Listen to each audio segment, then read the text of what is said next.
TV45 news కి స్వాగతం. బులెటిన్ల ముందుగా హెడ్లైన్స్ చూద్దాం. తాడేపల్లిలోని పార్టీ కేంద్ర కార్యాలయంలో YSRCP state legal cell president Manohar Reddy press meet. ఉమ్మడి రాష్ట్రంలో వర్గీకరణ చేసి చూపించిన ఘనత చంద్రబాబుకే దక్కుతుంది. ఎమ్మెల్యే ఆనందబాబు నక్కా. ఇందిరమ్మ రాజ్యం అంటే ఇన్ని రకాల మోసాల BJP MLA Payal Shankar.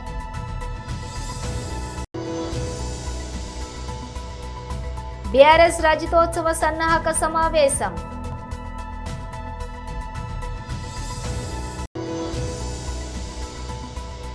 Betting app కేసుపై విజయ్ దేవరకొండ టీమ్ వివరణ. ఇక డీటెయిల్స్ చూస్తే తాడేపల్లిలోని పార్టీ కేంద్ర కార్యాలయంలో YSRCP state legal cell president Manohar Reddy press meet నిర్వహించారు. ప్రభుత్వ ఆధ్వర్యంలోనే ఈ మద్యం వ్యాపారాన్ని నిర్వహించడం ఇవన్నీ గత ప్రభుత్వ పాలసీలో భాగంగా జరిగింది. ఇదంతా పారదర్శకంగా జరిగితే దీన్ని పైన ఎట్లో అట్లా ఒక కేసు పెట్టాలా, అందరినీ ఇరికించాలా, ఈ కేసు ద్వారా వేధించాలా అని చెప్పి వాళ్ళు ప్రయత్నం చేస్తున్నారు. 2014-19లో వాళ్ళు జరిపిన మద్యం అక్రమ అమ్మకాలపైన తర్వాత 70% బ్రాండ్స్ 70% దాదాపు 70% బ్రాండ్లను వాళ్ళు సెలెక్టివ్గా 4 కంపెనీలకు ఇవ్వడము, తర్వాత ప్రభుత్వానికి ఆదాయాన్ని తగ్గించడం, వీటిపైన 23లో కేసు నమోదు చేయడం జరిగింది గత ప్రభుత్వంలో. తర్వాత ప్రభుత్వం మారిన తర్వాత ఆ ఎఫ్ఐఆర్ను మూలబెట్టేసిన పరిస్థితి అదే సిఐడికి ఉంది. ఇవాళ ఈ ప్రభుత్వం అధికారంలోకి వచ్చిన తర్వాత ఇది మరో విధంగా ఇది చేస్తున్నారు. దీంట్లో చాలా చిత్ర విచిత్రాలు ఉన్నాయి. ఈ ఎఫ్ఐఆర్ కట్టడంలోనే కంప్లైనెంట్ ఎవరికి తెలియదు, ముక్కు మొహం తెలియని వ్యక్తి అంటే వై వెంకటేశ్వరరావు శ్రీనివాస్ అనే అతను ఒక కంప్లైంట్ ఇస్తాడు. ఇప్పుడు 9/9/2024లో అది కూడా ఆ కంప్లైంట్ జనరల్గా పోలీస్ స్టేషన్లో ఇవ్వాలా, వాళ్ళు తీసుకోకపోతే సిఐ, డిఎస్పి, ఎస్పి, డీజీపీ ఇవన్నీ ఉంటాయి. కానీ ఆయన ప్రిన్సిపల్ సెక్రటరీ రెవెన్యూ ఎక్సైజ్ డిపార్ట్మెంట్లకి ఓ లెటర్ రాస్తాడు. ఆ లెటర్లో దీంట్లో ఢిల్లీ మద్యం స్కామ్ కంటే ఎక్కువ పెద్ద కుంభకోణం జరిగినట్టు ఆ రిజిస్టర్ పోస్ట్ ద్వారా ఓ లెటర్ పెడితే, ఇనానిమస్ లెటర్. అతను ఏం చేస్తున్నాడు, అతని వృత్తి కానీ, అతనికి ఈ డిస్టిలరీతో కానీ లేకపోతే ఈ వ్యాపారంతో కానీ ఎలాంటి సంబంధాలు ఉన్నాయి, అతనికి ఎట్లా ఈ విషయాలు తెలుసు, ఇవన్నీ ఏం లేవు. ఆయన అడ్రస్ ఒకటి కింద ఉంటుంది. ఆయన రిజిస్టర్ పోస్ట్లో ఇనానిమస్గా ఓ లెటర్ రాస్తాడు. ఆ లెటర్ను బేస్ చేసుకొని 9వ తేదీ పంపిస్తే గవర్నమెంట్ మేము ఆ రోజే రిలీజ్ చేస్తారు. 9వ తారీఖే 9/9/2024లో ఏది ఏపీబీఎస్సీఎల్లో ఇంటర్నల్ ఎంక్వైరీ జరపండి అని చెప్పి ఆ ఇంటర్నల్ ఎంక్వైరీకి ఒక టీం ఏర్పాటు చేసి వాళ్ళు 9 రోజుల కాల వ్యవధిలోనే ఆడిట్ను పరిశీలించకుండా, తర్వాత విజిలెన్స్ వాళ్ళను లేకపోతే నిష్ణాతులైన వాళ్ళను, ఆ సంస్థలో పనిచేసే ఉద్యోగులను, ఫైల్ ప్రాసెస్ ఎలా జరిగింది అనేది ఇవన్నీ ప్రశ్నించకుండా 9 రోజుల్లోనే నేరం జరిగిపోయిందని చెప్పి ఓ నిర్ధారణకు వచ్చి ముఖేష్ కుమార్ మీనా ప్రిన్సిపల్ సెక్రటరీ. ఉమ్మడి రాష్ట్రంలో వర్గీకరణ చేసి చూపించిన ఘనత చంద్రబాబుకే దక్కుతుంది. ఎమ్మెల్యే ఆనందబాబు నక్కా. అణగారిన వర్గాలు అనుభవిస్తున్నటువంటి కష్టాల నుంచి బయటికి తీసుకురావడానికి మొట్టమొదటిగా స్వాతంత్రం తర్వాత 54 ఏళ్ల తర్వాత మళ్ళీ పునాది వేసి వాళ్ళకి అండగా నిలబడ్డటువంటి నాయకుడు నారా చంద్రబాబు నాయుడు గారని చెప్పడానికి నేను ఎంతో సంతోషిస్తున్నాను అధ్యక్ష. ఎందుకంటే ఆ రోజున అందులో ఆ 25 జీవోల్లో ఒక జీవోగా వచ్చిందే ఎస్సీ ఎస్టీ కమిషన్ అధ్యక్ష. ఆంధ్రప్రదేశ్ రాష్ట్రంలో, ఉమ్మడి ఆంధ్రప్రదేశ్ రాష్ట్రంలో దళితుల మీద జరుగుతున్నటువంటి దమనకాండలు, అకృత్యాలు, హత్యలు, అత్యాచారాలన్నీ కూడా నిరోధించడానికి వారికి బాసటగా నిలబడటానికి ఎస్సీ ఎస్టీ కమిషన్ని మొట్టమొదటిగా నేషనల్ లెవెల్లో ఎస్సీ కమిషన్ ఎస్టీ కమిషన్ ఉంది. రాష్ట్రాల్లో మొట్టమొదటిసారిగా ఆంధ్రప్రదేశ్ రాష్ట్రంలో చంద్రబాబు నాయుడు గారి నాయకత్వంలోనే మొట్టమొదటి ఎస్సీ ఎస్టీ కమిషన్ వచ్చిందని చెప్పడానికి కూడా ఈరోజు సంతోషిస్తున్నాం అధ్యక్ష. ఆ తర్వాత చంద్రబాబు నాయుడు గారు రాష్ట్రంలో ఎస్సీ ఎస్టీ కమిషన్ తీసుకొచ్చినాక అనేక రాష్ట్రాలు ఆదర్శంగా తీసుకొని ఎస్సీ ఎస్టీ కమిషన్ ఏర్పాటు చేశారు అధ్యక్ష. అయితే మరి ఆ రోజు చేసినటువంటి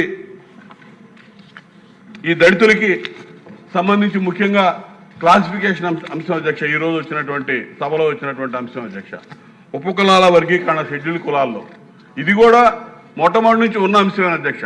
1996లో ఆ రోజున మాదిగ సోదరులు ఉద్యమం రావటం, 96లో మరి కమిషన్ రామచంద్రరావు కమిషన్ ఆ రోజు చంద్రబాబు నాయుడు గారు ఏర్పాటు చేసి వర్గీకరణకు అనుకూలంగా నిర్ణయం తీసుకుంటే ఆ తదుపరి 2004లో 2000 సంవత్సరం నుంచి 2004 వరకు వర్గీకరణ ఈ రాష్ట్రంలో అమలైంది. ఉమ్మడి రాష్ట్రంలో 2004లో న్యాయపరమైన అంశాలు అడ్డు రావడం వల్ల వర్గీకరణ ఆగిపోయిన సంగతి అందరికీ తెలుసు అధ్యక్ష. ఇవాళ తెలుగుదేశం పార్టీకి కానీ ఈ రోజు కూటమి ప్రభుత్వానికి కానీ, తెలుగుదేశం పార్టీకి అయితే వర్గీకరణకి మొట్టమొదటి నుంచి అనుకూలంగా ఉన్నటువంటి పార్టీ తెలుగుదేశం పార్టీ అధ్యక్ష. కాబట్టి మేమందరం కూడా తెలుగుదేశం పార్టీ మేనిఫెస్టో ప్రకారం 2004లో తెలుగుదేశం పార్టీ మేనిఫెస్టోలో పెట్టిన అంశం వర్గీకరణ అంశం అనేది, ఆ మేనిఫెస్టో ప్రకారం ఎన్నికల్లో పోయి ప్రజల తీర్పు కూడా పొందాము. ఆ రాష్ట్రంలో ఈ రాష్ట్రంలో అప్పటి వరకు 5 ఏళ్ల అధికారంలో ఉన్నటువంటి జగన్మోహన్ రెడ్డి దళితుల్ని మాలా లేదు మాదిగా లేదు ఇతర ఉపకులాలన్నింటినీ కూడా ఏ విధంగా ఓట్లు వేసుకొని మోసగిచ్చి వారిని ఏ విధంగా అణగదొక్కాడో చూసినటువంటి ప్రజానీకం అన్నింటినీ ఆలోచన చేసి మరి చంద్రబాబు నాయుడు గారి నాయకత్వంలో కూటమి ప్రభుత్వానికి బ్రహ్మాండమైన మెజార్టీలు ఇచ్చి అప్పటి వరకు అధికారంలో ఉన్నటువంటి జగన్మోహన్ రెడ్డి అసలు ప్రజా జీవితానికి లెజిస్లేచర్ వ్యవస్థలోనే పనికిరాడని చెప్పి ప్రతిపక్ష హోదా కూడా ఇవ్వకుండా పంపించినటువంటి పరిస్థితులు నేను చూసాం అధ్యక్ష.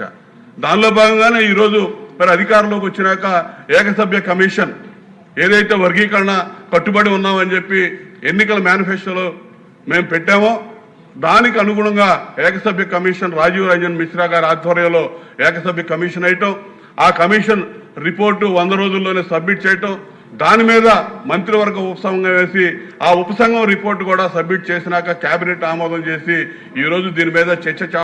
ఈ రోజు అసెంబ్లీలో ప్రవేశపెట్టిన బడ్జెట్లో సగానికి పైన కేంద్ర ప్రభుత్వ పథకాల ద్వారా వచ్చే నిధులే ఉన్నాయి. ఇక కాంగ్రెస్ ప్రభుత్వం తెలంగాణ ప్రజలకు ఈ బడ్జెట్లో చేసింది ఏంటి? కాంగ్రెస్ పార్టీ ఎన్నికలప్పుడు చెప్పిన మాటలకి బడ్జెట్లో కేటాయించిన నిధులకి పొంతన లేదు. సమాజంలోని వివిధ సామాజిక వర్గాలకు కేటాయించిన నిధులలో పేపర్ పైన పెట్టినవి కొండంతా, కానీ నిజంగా వారికి ఖర్చు చేసినవి సున్నా. ఇందిరమ్మ రాజ్యం అంటే ఇన్ని రకాలుగా మోసం చేస్తారో నేను ప్రజలకు తెలిసి ఉంటే కాంగ్రెస్ పార్టీ నాయకులు ఎన్నికలప్పుడు మాట్లాడినటువంటి మాటలకు బడ్జెట్ లో వాళ్ళు పెట్టినటువంటి అంకెలకు ఎక్కడ కూడా పొంతన లేదు. ఏ ఒక్క వర్గాన్ని కూడా ఈరోజు కాంగ్రెస్ పార్టీ సంతృప్తి పరిచే విధంగా కానీ వాళ్ళు పెట్టినటువంటి అంకెల్ని చూస్తే ప్రజలకు మంచి జరుగుతుందని ఎక్కడా కూడా లేదు. ఉన్నటువంటి పెన్షన్లకు రూపాయి పెంచే పరిస్థితి లేదు, కొత్త పెన్షన్లు ఇచ్చేటటువంటి పరిస్థితి లేదు. ఈ రోజు బట్టి గారు చదివినటువంటి ఆ యొక్క ఉపన్యాసంలో సగమైతే కేంద్ర ప్రభుత్వం నిధులతో నడుస్తున్నటువంటి పథకాల గురించి చదివింది. అది అమృత్ పథకం కావచ్చు, అది అమృత్ పథకంలో కడుతున్నటువంటి ఓహెచ్ఎస్ఆర్లు కావచ్చు, మిగతా అనేక పథకాలు ఈరోజు కేంద్ర ప్రభుత్వ నిధుల భాగస్వామ్యంతో నడుస్తున్నటువంటి పథకాలని బట్టి గారు శాసనసభలో చదివింది.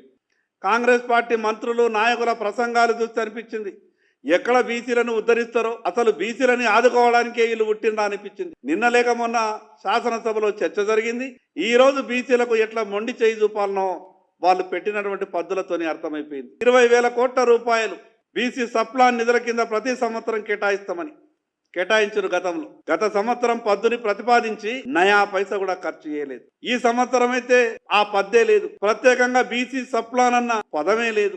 గతంలో 1,000 కోట్ల రూపాయలు కేటాయించారు పంటల బీమా కొరకని, కానీ నయా పైసా ఖర్చు చేయలేదు. ఈ సంవత్సరం అయితే పంటల బీమా ఊసే లేదు. 50% మంది రైతులకు రుణమాఫీ కాలేదని రోడ్ల మీదకి వచ్చి ధర్నాలు చేస్తున్నారు, రాస్తారోకోలు చేస్తున్నారు. ఈ బడ్జెట్ లోనైనా ఏమన్నా కేటాయింపులు సరిగా చేసి రైతులకు రుణమాఫీ చేస్తారేమని ఈ రాష్ట్ర రైతులంతా కూడా ఆశపడ్డారు. నిరుద్యోగ భృతి అన్నారు, 6 గ్యారంటీల పథకం, ఇందిరమ్మ ఇండ్లు 9,148 కోట్లు గతంలో కేటాయింపులు చేస్తే నయా పైసా కూడా ఒక ఇల్లు ఖర్చు కాలేదు. ఈ సంవత్సరం ఇంకా మొదలే కాలేదు, మళ్ళా 3,500 ఇండ్లు అన్నారు. అంటే క్యారీ ఫార్వర్డ్ చేస్తే ఆ 3,500 ఈ 3,500 అని అంటే 7,000 ఇండ్లు మీరు ఒక్కొక్క నియోజకవర్గానికి ఇవ్వాలా. 5 లక్షల రూపాయలు ఉన్నటువంటి ఆ రాజీవ్ ఆరోగ్యశ్రీని 10 లక్షలకు పెంచుతున్నామని చెప్పారు. భారతీయ జనతా పార్టీ పక్షాన ఈ ప్రభుత్వంలో ఉన్నటువంటి ప్రతి ఒక్క మంత్రికి నేను సవాల్ చేస్తా ఉన్నా. 5 లక్షల నుండి మీరు 10 లక్షలు పెంచినామని చెప్తున్నారు కదా రాజీవ్ ఆరోగ్యశ్రీ. ఏ ప్రైవేట్ ఆసుపత్రిలోనైనా ఈ రాష్ట్రంలో ఏ ఒక్క పేషెంట్ అయినా 10 లక్షల రూపాయల ట్రీట్మెంట్ తీసుకుంటే వాళ్ళు నిరూపించాలి. ఈరోజు రాజీవ్ ఆరోగ్యశ్రీ కార్డుని పట్టుకొని పోతే ప్రైవేట్ ఆసుపత్రులలో ఆసుపత్రి యాజమాన్యం లోనికి రానిస్తలేదు. చదువుకున్నటువంటి పిల్లలకు ఫీజు రియంబర్స్మెంట్ చేయని కారణంగా కాలేజీ యాజమాన్యాలు విద్యార్థులకు సర్టిఫికెట్లు తిరిగి ఇస్తలేరు. ఆ విద్యార్థుల తల్లిదండ్రులు కాలేజీల గేట్ల ముందుంది వాళ్ళు ఈరోజు రోధిస్తున్నటువంటి తీరు చూస్తే ఈ ప్రభుత్వానికి శాపం తలగక మానదు. ప్రపంచంలోనే గొప్ప నగరంగా హైదరాబాద్ని తీర్చిదిద్దుతున్నామని చెప్తారు. ఎక్కడ పోయినాయి రూపాయి కేటాయింపులు లేకుండా హైడ్రా కానీ ఓఆర్ కానీ ఓల్డ్ సిటీ మెట్రో కానీ మిగతా ఈ బడ్జెట్లో కేటాయింపులు ఎందుకు చేయలేదో ఈరోజు ప్రభుత్వం సమాధానం చెప్పాల్సినటువంటి అవసరం ఉంది. ఎన్నికల్లో ఇచ్చినటువంటి ప్రతి ఒక్క హామీని ఈ ప్రభుత్వం నెరవేర్చేదాకా భారతీయ జనతా పార్టీ ఈ ప్రభుత్వం మీద బీఆర్ఎస్ రజతోత్సవ సన్నాహక సమావేశం నిర్వహించారు. మన చరిత్ర సుదీర్ఘమైన చరిత్ర. ఈ దేశంలో చాలా కాలం దశాబ్దాల పాటు తెలుగు వాళ్ళను మద్రాసీలు అని పిలిచేది. కానీ దాన్ని మార్చిన నాయకుడు ఆనాడు ఒక పార్టీ పెట్టి తెలుగు వాళ్ళు కూడా భారతదేశంలో ఉన్నారు అని చెప్పిన నాయకుడు అన్న నందమూరి తారక రామారావు గారు.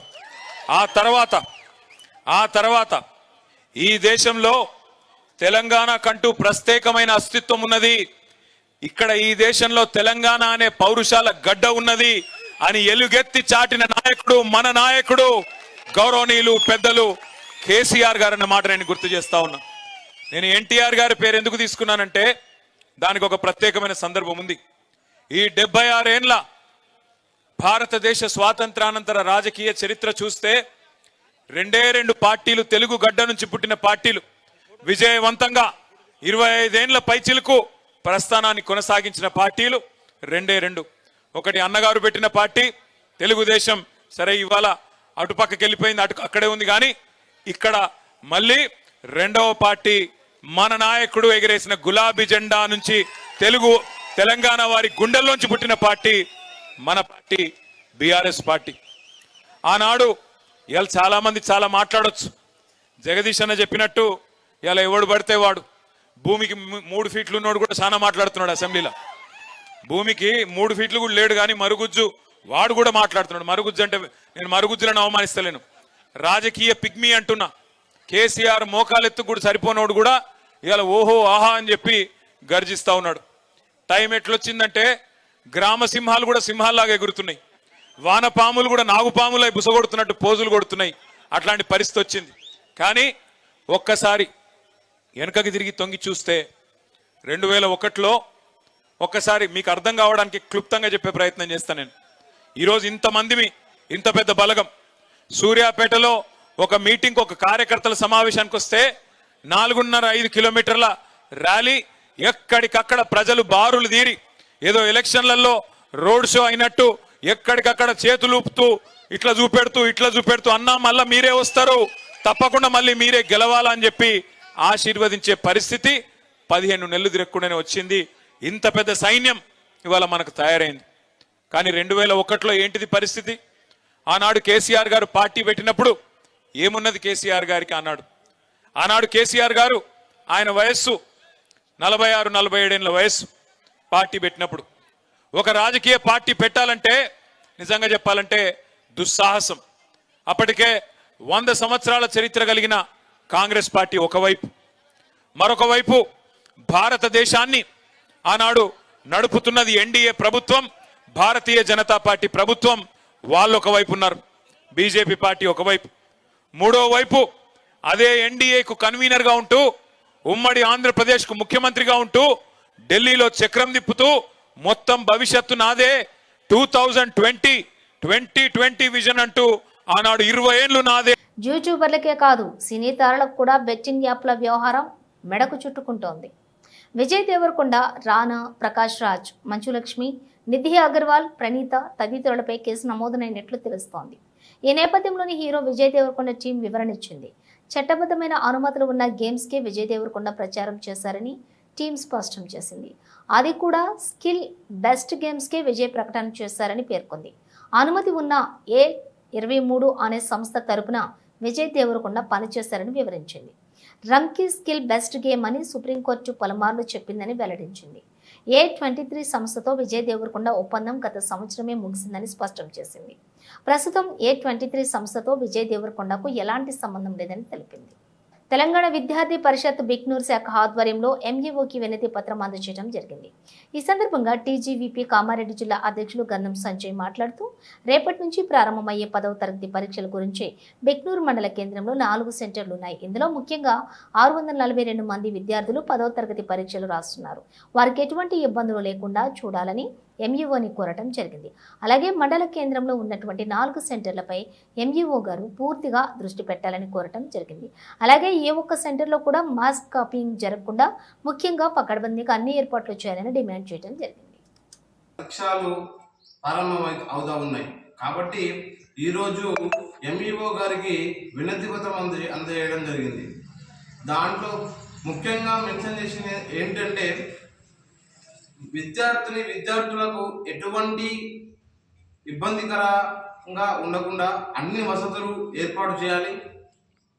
ఎందుకంటే చాలా దూరాల నుంచి ప్రయాణాలు చేసేటువంటి విద్యార్థులు ఉంటారు.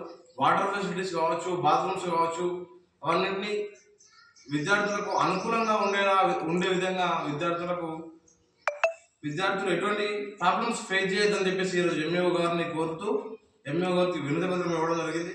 అలాగే మన మండల కేంద్రంలో ఉన్నటువంటి 4 సెంటర్లలో ముఖ్యంగా 600కు పైగా విద్యార్థులు పరీక్ష రాస్తా ఉన్నారు రేపటి నుంచి.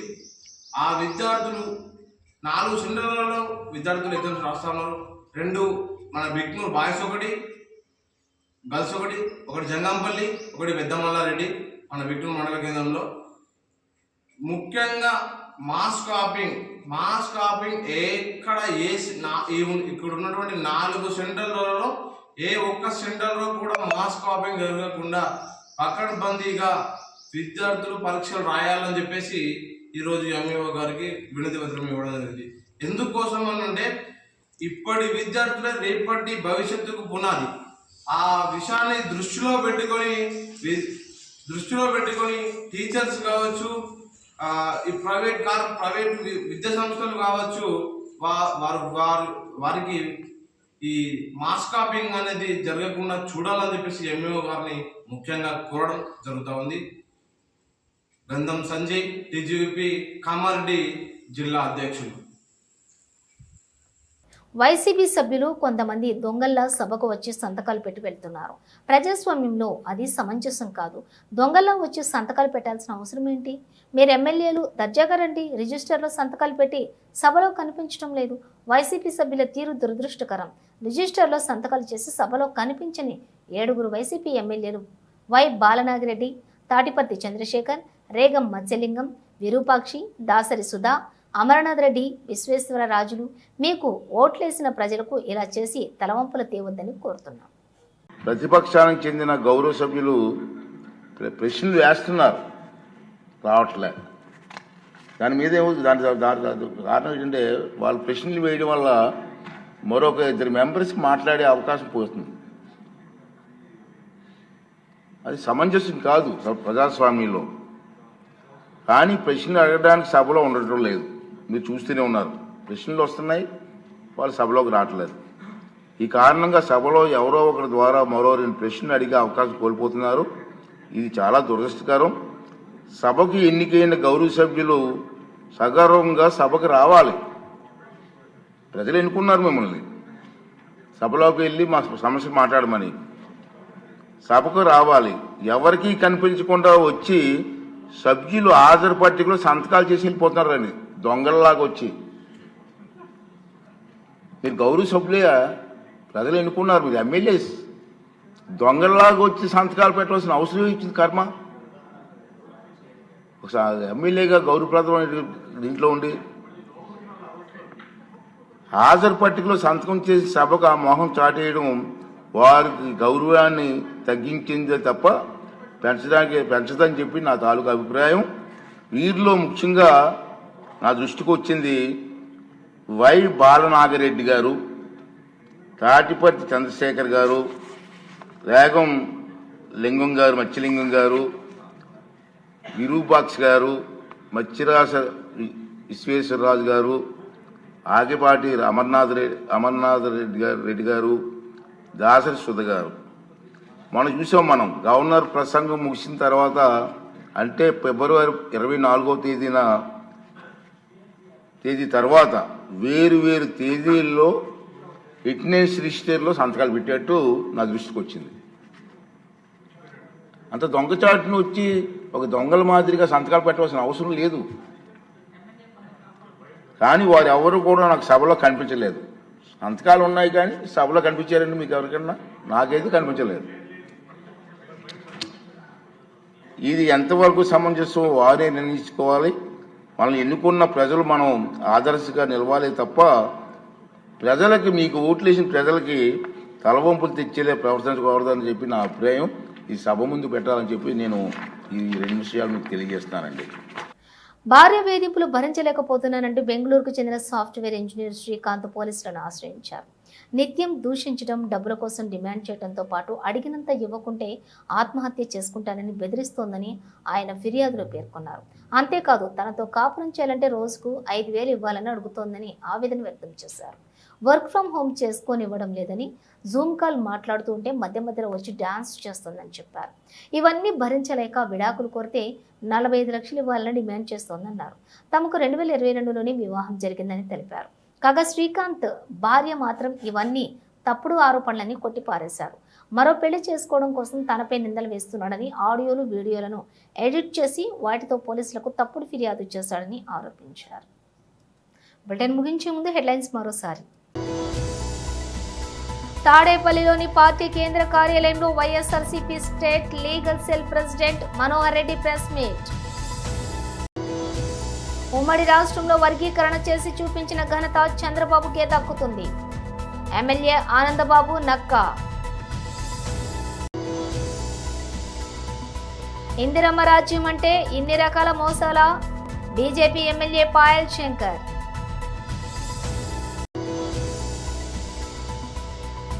బీఆర్ఎస్ రజతోత్సవ సన్నాహక సమావేశం.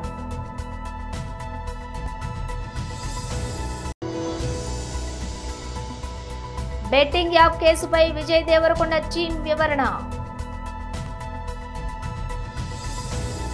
ఇవి బులెటిన్ విశేషాలు. మరో బులెటిన్తో మళ్ళీ కలుద్దాం.